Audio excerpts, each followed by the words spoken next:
안녕하세요. 토요미스테리 디바제시카입니다. 2013년 8월 28일 미국 캘리포니아주 남부 라구나 니겔에 살던 중년 부부 마이클과 카렌. 이들은요, 하나뿐인 외동아들 브라이스를 대학에 보낸 후 단둘이 오붓한 일상을 보내고 있었습니다. 아들 브라이스는 이제 막 대학교 2학년이에요. 한 한국 나이로 20살, 21살 정도죠. 당시에는 부부가 사는 이 집에서 차로 8시간 정도 북쪽에 있는 시에라 칼리지에 다니고 있었고요. 마침 2주 전에 2달간의 여름방학을 집에서 보냈고 지금은 다시 기숙사로 돌아간 상황입니다. 그런데 8월 28일 이날 엄마 카렌에게 뜻밖의 전화가 걸려와요. 안녕하세요 어머니, 저 브라이스 친구 션인데요. 션? 션이라면 브라이스와 제일 친한 대학교 친구고 또 기숙사 룸메이트예요. 근데 션이 말하길 브라이스가 요즘 좀 이상한 행동을 하는 것 같아요 라고 하는 거예요. 아니 집에 잘 있다가 학교 돌아간 지 2주밖에 되지 않았는데 무슨 일이 있었던 걸까? 일단 브라이스에게는 대학에서 만난 킴이라는 여자친구가 있었습니다. 한 1년간 사귀었어요. 최근까지도 애정전선에 별 문제가 없었죠. 근데 이 엄마가 친구의 전화를 받기 바로 전날이래요. 브라이스가 여자친구한테 뜬금없이 문자를 보냅니다. 그리고 이별을 통보했죠. 근데 이때 문자가 아마 내가 없으면 너는 더 잘 지낼 거야. 아니, 여자친구 입장에서는 좀 뜬금없는 소리였어요. 너무 황당하죠. 이게 이별의 이유야? 내가 없으면? 그래요. 뭐 100번 양보해서 그럴 수 있다 쳐요. 그런데 이번엔 절친 션에게도 문자를 보냈습니다. 사랑해. 너는 내 영혼을 구했어. 내가 만난 최고의 사람이야. 이게 뭔가 약간 헤어짐을 담고 있는 듯 하잖아요. 근데 심지어 이게 끝이 아니에요. 브라이스는 자기가 가장 아끼던 게임기를 대뜸 션에게 선물합니다. 그리고 엄마 카렌이 이제 비싼 다이아몬드 귀걸이를 아들한테 사준 적이 있어요. 이걸 아무런 이유 없이 그냥 지인에게 줘버렸고요. 이건 마치 신변을 정리한 것 같아요. 그럼 이 브라이스라는 사람이 이전부터 뭐 정신적으로 불안함을 겪고 있었나? 일단 그의 풀네임은 브라이스 데이비드 라스피사입니다. 1994년 출생으로 일리노이주 네이버빌에서 외동아들로 자랐어요. 부모님 사랑 듬뿍 받았고 행복한 유년기를 보냈죠. 특히나 그림 그리는 거 좋아해서 어릴 때부터 좀 예술가적인 기질을 보였다고 해요. 대학에서도 산업디자인학과를 진학했고요. 교우관계 원만합니다. 또래처럼 비디오 게임 즐겼고요. 모난 구석이 없어서 친구 다양하게 사귀었어요. 부모님과의 사이요? 사실 지금 부모님이 캘리포니아에 거주한 이유도 아들이 이곳에 있는 대학에 왔기 때문입니다. 부모님은 이미 은퇴를 했기 때문에 기왕이면 멀리 사는 것보다 아들과 같은 주에 자리를 잡고 싶었던 거예요. 그러니까 아들도 연휴나 방학이 되면 직접 장거리 운전을 해서 부모님 댁에 내려왔고요. 가족 간의 문제는 없어 보입니다. 그럼 가장 최근인 이번 여름방학 때는 어땠을까요? 그때도 지극히 평범했어요. 다만 브라이스가 얼른 학교로 돌아가서 학업을 시작하고 싶다라는 말을 반복적으로 하긴 했죠. 이게 보통의 학생들과는 좀 다른 반응이에요. 막 개강을 다 이렇게 두 손 들고 반기진 않으니까요. 시간이 흘렀고 아들이 돌아갔고 그 와중에도 엄마랑 자주 통화했대요. 아들 잘 지내고 있는 줄 알고 있었죠, 엄마는. 하지만 이웃 친구들의 증언에 의해 충격적인 사실이 드러납니다. 사실 이번 학기가 시작한 직후부터 브라이언이 완전히 딴 사람처럼 굴었다고 하더라고요. 매일같이 독한 술을 마셨고 거기에 약물에까지 손을 댔습니다. 특히나 그가 복용한 건 보통 ADHD 치료제로 사용돼요. 브라이스가 ADHD가 있었던 건 아닌데요. 이 약을 계속 먹어요. 그래서 여자친구 킴이 너 왜 먹냐라고 물어봤대요.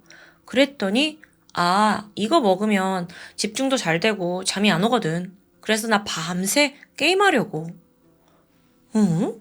이런 적이 없던 사람인데 게다가 최근 이별 통보까지 한 거예요. 이 모든 게요, 불과 2주 만에 벌어진 일이었습니다. 여기까지 알게 된 카렌이 당장 아들에게 전화 걸었죠. 근데 또 받아요. 근데 브라이스가 뜻밖에도 여자친구 킴의 집에 있더라고요. 아들은 엄마 괜한 걱정하지 마세요. 저 아무 문제 없어요. 엄마를 다독입니다. 그러면서 자기가 지금 좀 곤란한 상황이래요. 킴한테 헤어지자고 했더니 차 키를 뺏어갔다는 겁니다. 이걸 듣고 카렌이 여자친구 좀 바꿔달라. 그쪽 이야기를 들어보려고 했어요. 근데 정작 킴의 주장은 또 달랐죠. 어머니, 지금 브라이스가 도저히 운전을 한 상태가 아닌 것 같아요. 제가 어쩔 수 없이 키를 좀 뺏었어요. 카렌도 혼란스러웠어요. 하지만 일단은 자기 아들을 좀 더 믿어보기로 했고요. 킴을 설득해서 브라이스한테 차 키 줘라 부탁을 했죠. 그리고 아들한테 너 곧장 기숙사로 돌아가라 라고 약속을 받아냅니다.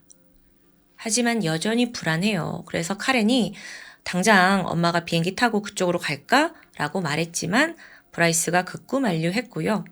밤 11시 30분 아들은 차를 몰고 여자친구 집을 빠져나오게 됩니다. 그로부터 1시간 반이 지난 8월 29일 새벽 1시. 브라이스는 엄마에게 한 통의 전화를 걸게 돼요. 근데 이때 카렌이 잠을 자고 있었는지 전화를 받지 못하게 됩니다. 대신 다음날 아침에 부재중 전화를 확인했죠. 그래서 얘가 잘 도착했다고 말하려고 건 거구나 생각했고 안도를 하는데 이건 완전히 빗나간 추측이었습니다.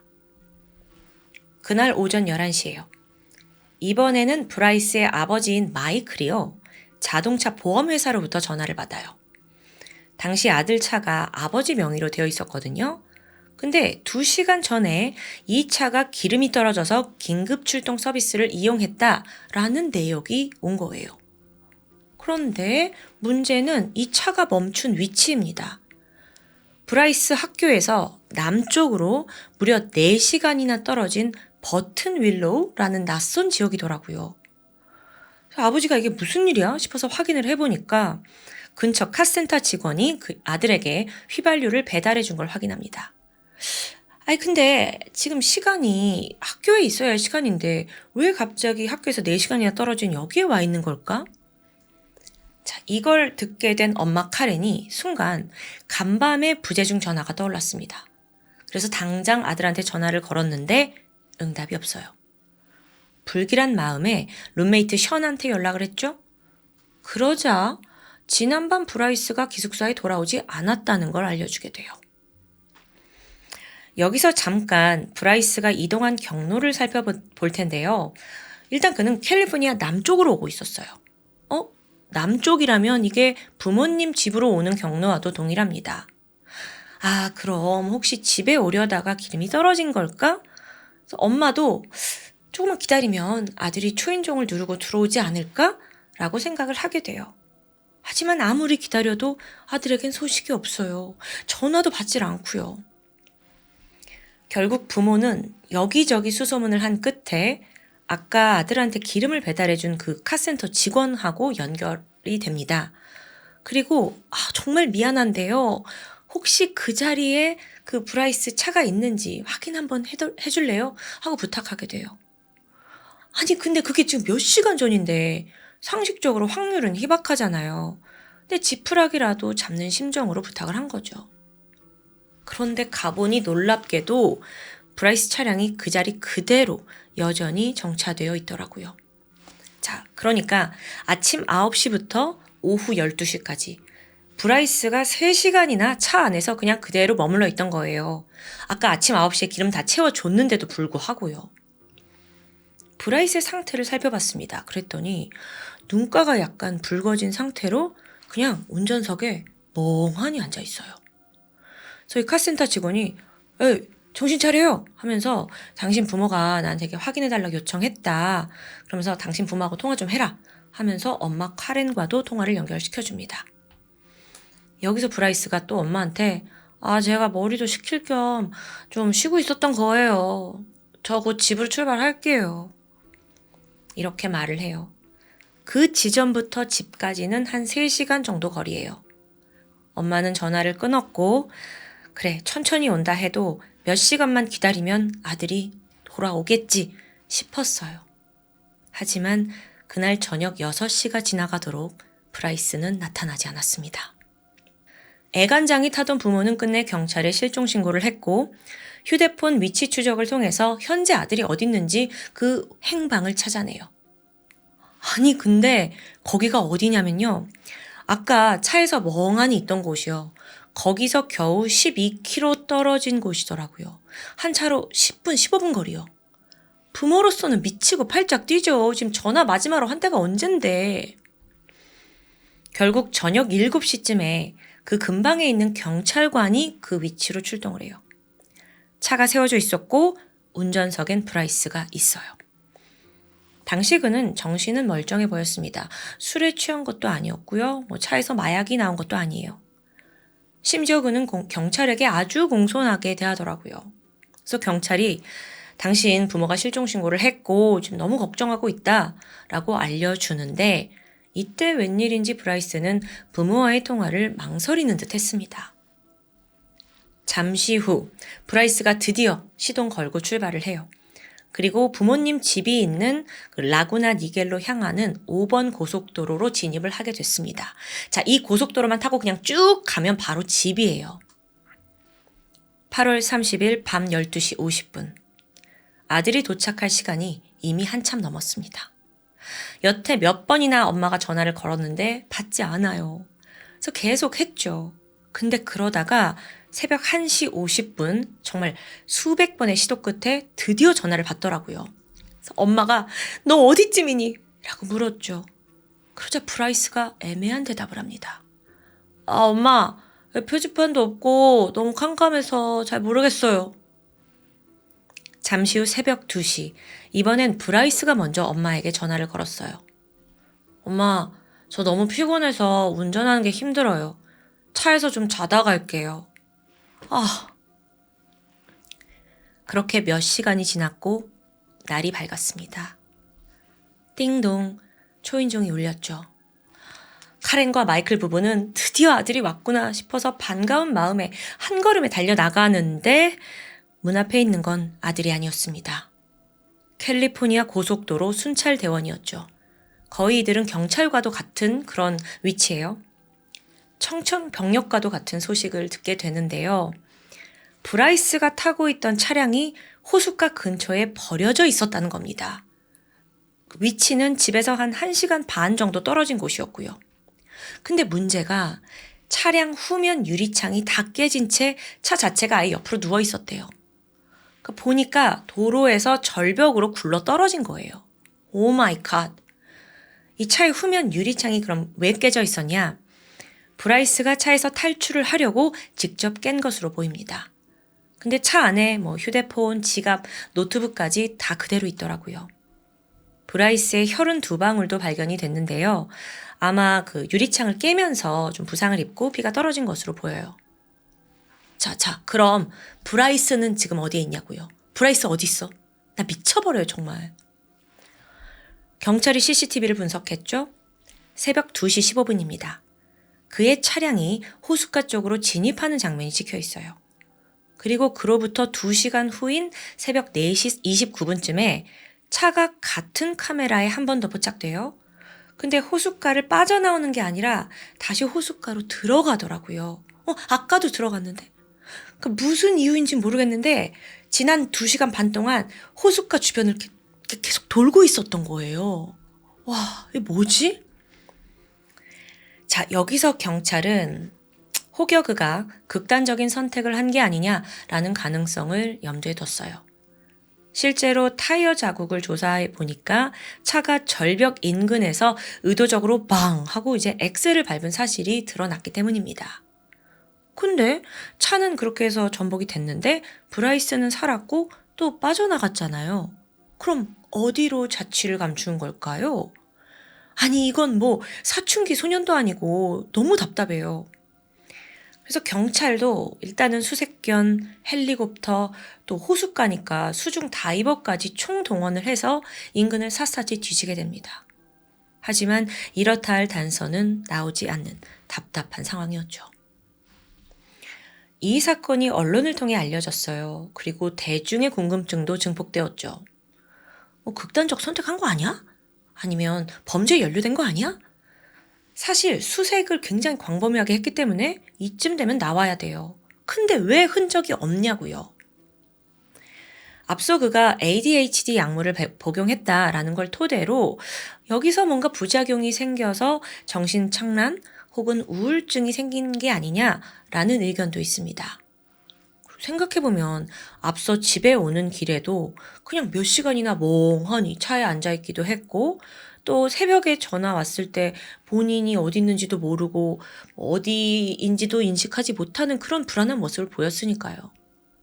그렇다면 브라이스는 도로를 떠돌다가 그냥 실종된 걸까요? 그런데 여기서 그 미국 네티즌들 사이 한 가지 의문점이 제기됩니다. 브라이스의 부모에 관한 거였어요.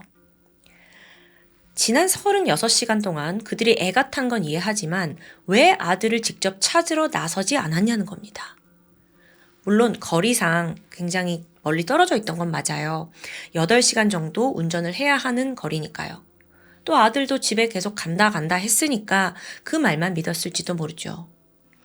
하지만 야심한 새벽에 엄마 여기가 어딘지 모르겠어요. 차 안에서 자고 갈게요. 라는 말까지 그냥 받아들인 건 제3자로선 잘 이해가 가지 않는다 라는 의견입니다. 조금 소극적으로 대처한 것 같기도 해요. 물론 아들이 실종된 후에 부모도 그 점에 대해서 뼈저리게 후회했을 테고요. 근데 또 이렇다 보니 일각에서는 혹시 브라이스가 부모를 떠나서 자발적으로 가출한 거 아니야? 라는 의심도 피어납니다. 물론 그 사람들의 집안 사정을 외부 사람이 어떻게 다 자세히 알겠어요? 또 부모도 한사코 우리와 아들과의 관계는 너무 좋았다, 문제가 없었다라고 말을 합니다. 아들은 별로 속을 썩이지 않는 착한 아이였다 라고까지 말했는데 이제 브라이스에 대해서 더 파괴되잖아요. 그래서 알고 보니까 브라이스가 고등학교 때 대마초를 피워서 체포된 적이 있더라고요. 아무리 미국이 좀 대마초에 유연하다고 하지만 브라이스가 정말 착하기만 한 아이였을까? 혹여나 부모가 그걸 의도적으로 숨긴 게 아닐까? 그리고 브라이스에게 어떤 완벽한 가정에 대한 강박을 준 게 아닐까 하는 의견이 막 나오게 된 거죠. 물론 우리는 제3자로서 앞서 얘기했지만 정확한 집안 사정은 알 수 없어요. 하지만 확실한 건 이유가 어찌 됐건 지금 이 순간도 카렌과 마이클 부부는 아들을 기다리고 있다는 점이에요. 그때 차에서 빠져나간 아들이 아직까지 실종 상태입니다. 대규모 수색에도 왜 그의 흔적을 찾을 수 없던 걸까요? 100번 양보해서 그래, 철없는 아들의 가출이었다라고 칠게요. 하지만 브라이스는 12년이 지난 지금까지도 돌아오고 있지 않습니다. 아주 처음부터 끝까지 이 사건 좀 사람의 애간장을 태웠던 것 같아요. 그리고 한편으로는 좀 마지막이 너무 기이해서 저도 좀 오락가락 하거든요.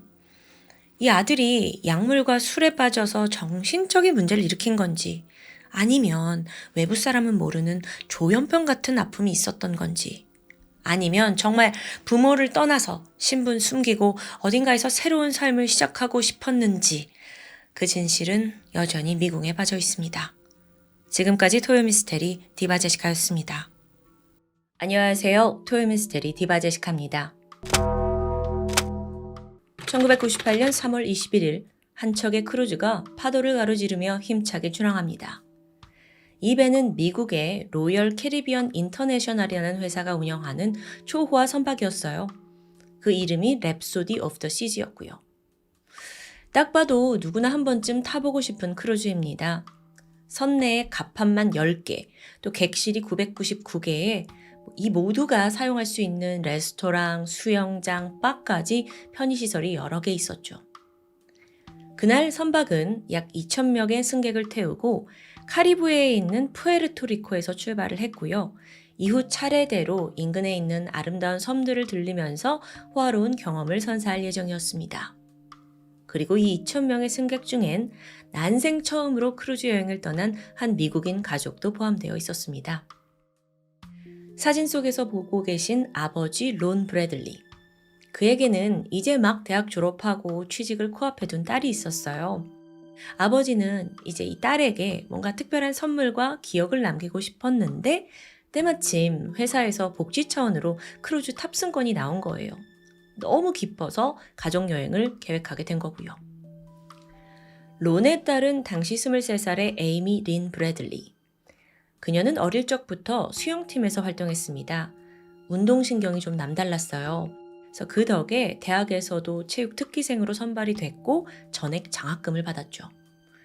스포츠 심리학 전공하고 또 그러면서 인명구조대원 자격증도 따고 아주 성실하게 학교 생활을 했던 게 드러납니다. 졸업을 한 후에 어떤 직장에 갈지도 다 정해져 있었고요. 그 가족여행 계획했을 때쯤 그녀는 그 회사 근처에 새로운 보금자리 이미 얻어두고 좀 바쁘게 시간을 보내고 있었는데 그러다가 아빠가 가족여행을 제안한 거예요. 사실 에이미는 어렸을 때부터 수영팀에서 활동을 하긴 했지만 바다를 그렇게 좋아하는 편은 아니었습니다. 근데 생각을 좀 해봤더니 이제 사회인이 되면 가족과 함께 할 시간이 많지 않잖아요. 그래서 고민 끝에 가족과 크루즈 여행을 떠나기로 결정한 거죠. 3월 21일, 아버지 론, 어머니 이바, 에이미, 그리고 남동생 브래드까지 이 4명의 가족이 모두 크루즈에 탑승합니다. 호화 선박이었잖아요. 여기저기 보면서 너무나 설레었죠? 갑판에서 다 같이 기념사진도 찍고 또 레스토랑에 가서 맛있는 음식도 먹고 그렇게 행복한 시간을 쭉 보냈고 하루 이틀 어느덧 시간이 흘러 크루즈에서 셋째 날로 넘어가던 자정입니다. 3월 24일. 자, 이제 날이 밝으면 이 배는 퀴라소라는 작은 섬에 잠시 정박할 예정입니다. 이 섬은 네덜란드 왕국의 구성국 중 하나인데요. 이 카리브해에서 숨은 진주다라는 별명이 있을 만큼 경관이 아주 아름다워요. 그래서 가족들 또한 이번 여행에서 퀴라소 섬에 간대 이걸 굉장히 고대하고 있었다고 해요. 그날 밤 에이미와 남동생 브래드는 선내에 있는 수영장을 찾아가게 됩니다. 왜냐면 여기서 젊은이들을 위한 풀파티가 열렸기 때문이에요. 막 신나는 음악에 춤도 추고 술도 마시고 근데 또 부모님은 시끄러워서 싫다 하시면서 방에 일찌감치 들어가셨죠. 남매는 늦게까지 풀파티를 만끽했고요. 그러다 새벽 3시 35분 남동생 브래드가 먼저 객실로 들어왔습니다. 참고로 이 가족들은 큰 객실을 빌려서 4명이 모두 같이 방을 쓰고 있었거든요. 브래드가 먼저 방에 왔어요. 근데 잠에 들기 전에 담배를 좀 피워야겠다 싶어서 방 안에 있는 발코니로 나갔고 그때로부터 5분 후인 3시 40분에 누나 에이미 역시 방으로 들어옵니다. 그녀도 흡연자였기 때문에 동생이 담배 피네 나도 같이 펴야지 하고 발코니로 나가게 돼요. 둘이서 짧은 담소를 나누면서 바다를 보며 같이 담배를 폈는데 잠시 후 피곤함을 느낀 남동생 브래드가 누나 나 먼저 잘래 하고 떠났고 이후 에이미는 그곳에 혼자 남게 됩니다.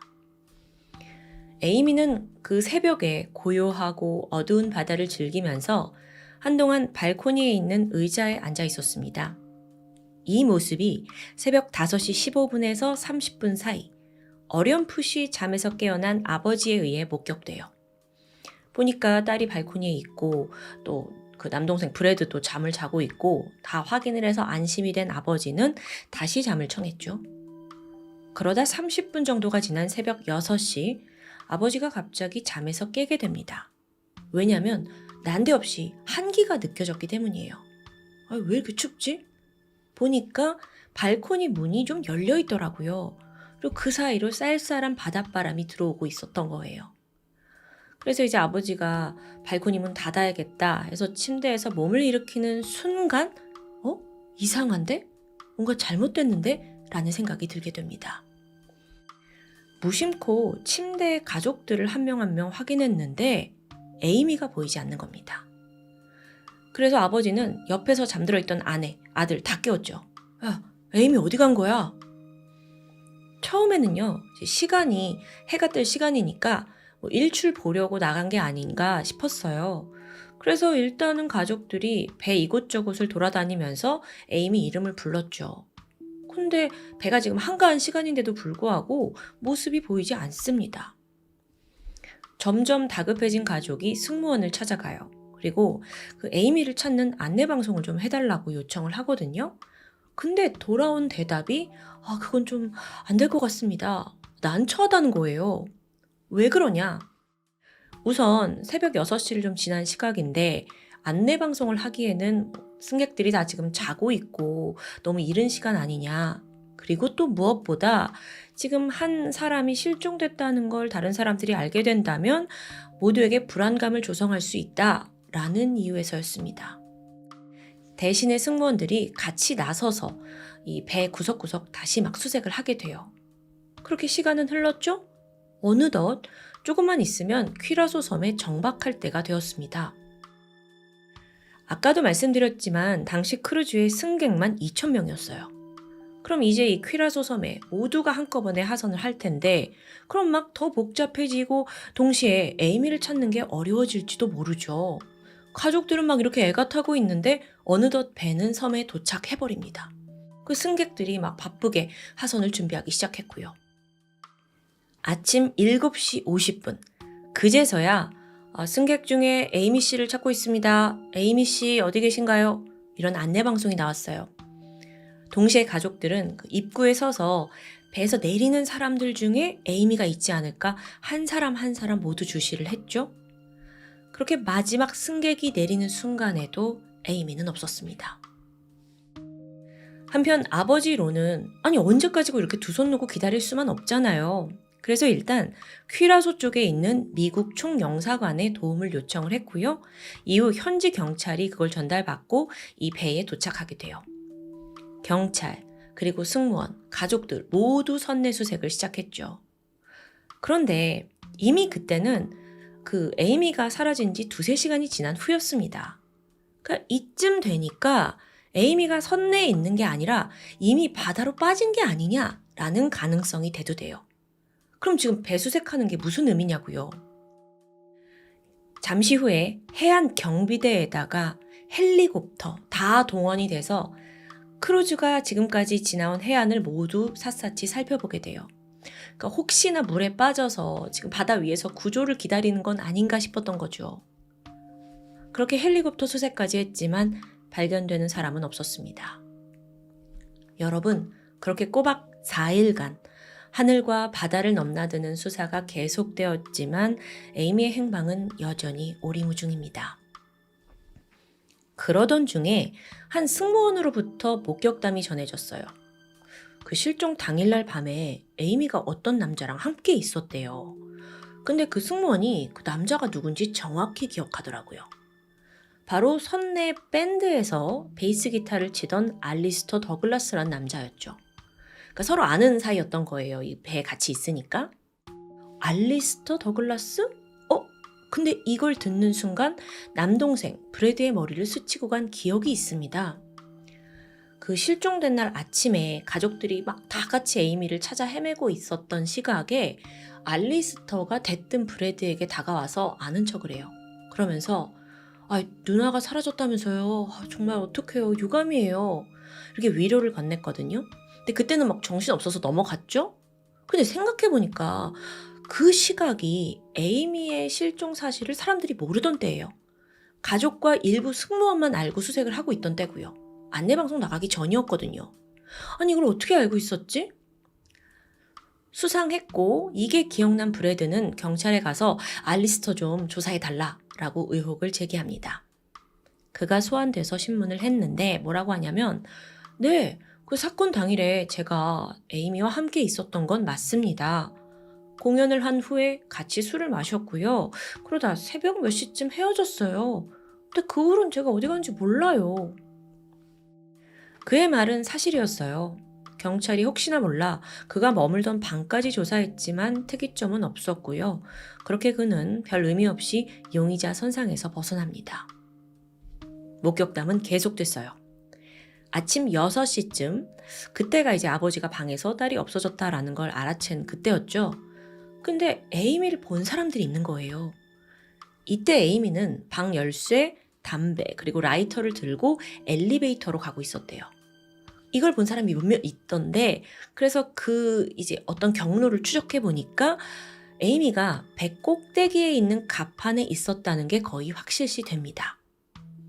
한편 이번엔 선박 내에 있는 전문 사진사로부터 새로운 진술이 확보됩니다. 이 사람은요, 크루즈 이곳저곳 돌아다니면서 승객들 사진 찍어주고 또 나중에 이거 인화해가지고 팔기도 하고 이런 제공하는 역할을 했어요. 당시 에이미와 가족들도 배에 타서 가족 사진 촬영했죠. 근데 실종 사건이 벌어지고 모두가 정신이 없었잖아요. 그래서 가족이 뒤늦게 사진을 찾으러 가거든요. 근데 전달받은 사진 중에 에이미 혼자 찍은 건 없는 겁니다. 그래서 아니 우린 분명 찍었는데 왜 없냐? 그랬더니 사진사가 하는 말이 그거 누가 이미 찾아갔다고 나오는데요? 에? 가족이 아닌 제3자가 에이미는 실종된 상태인데 누가 이 사진을 가져가요? 너무도 수상했죠. 자, 이런 여러 정황들을 미뤄서요.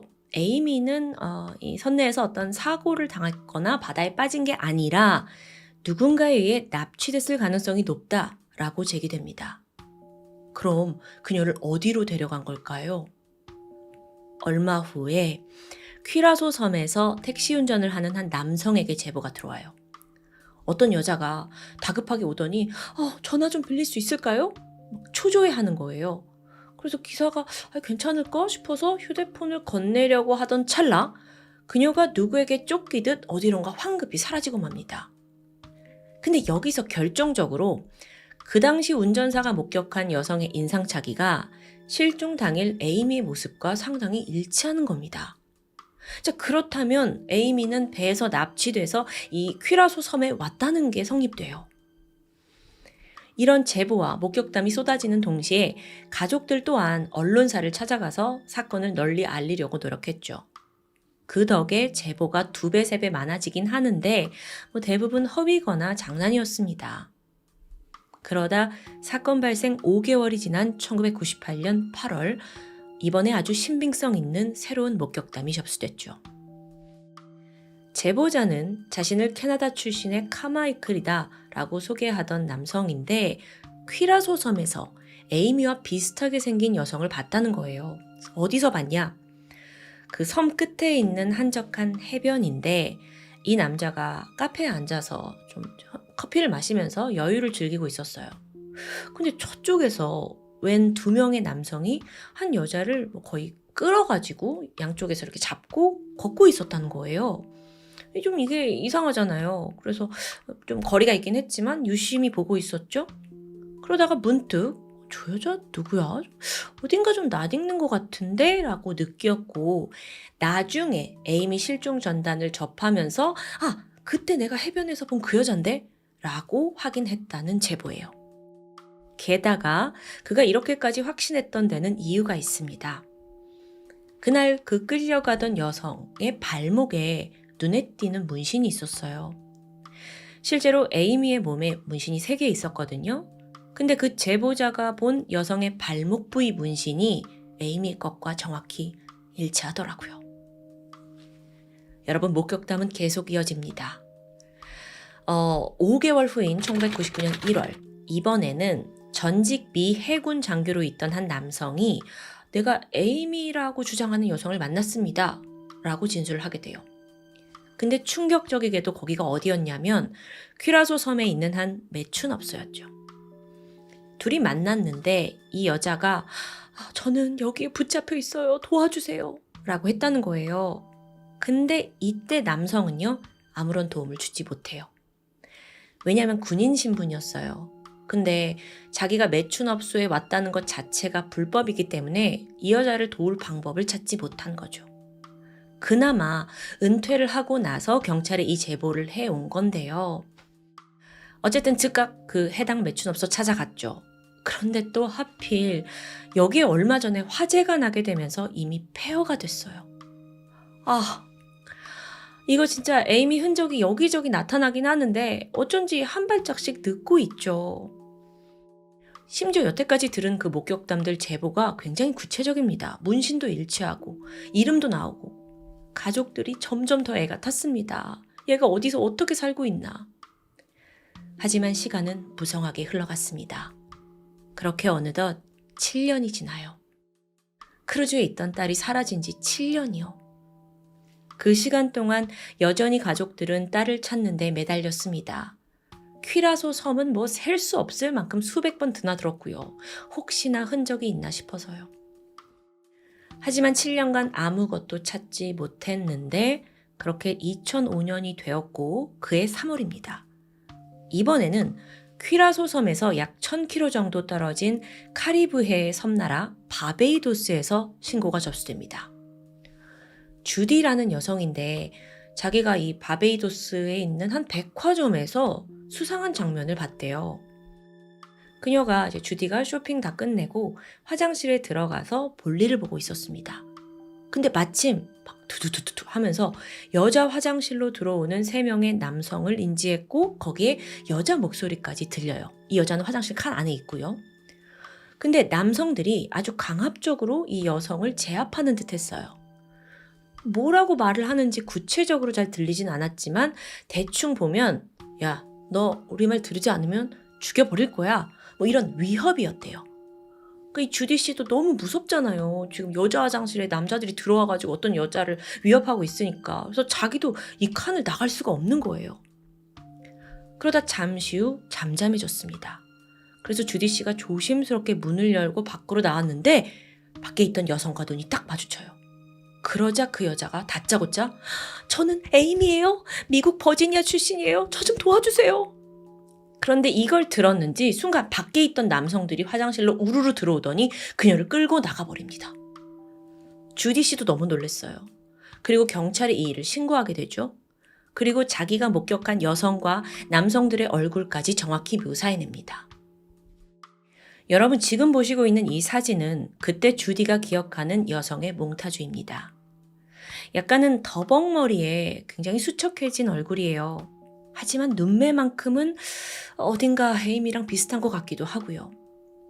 이렇게 몽타주가 만들어져서 배포가 됐지만 그 당시 바베이도스 경찰은 정확히 이 여성이 누군지 신원을 파악할 수는 없었습니다.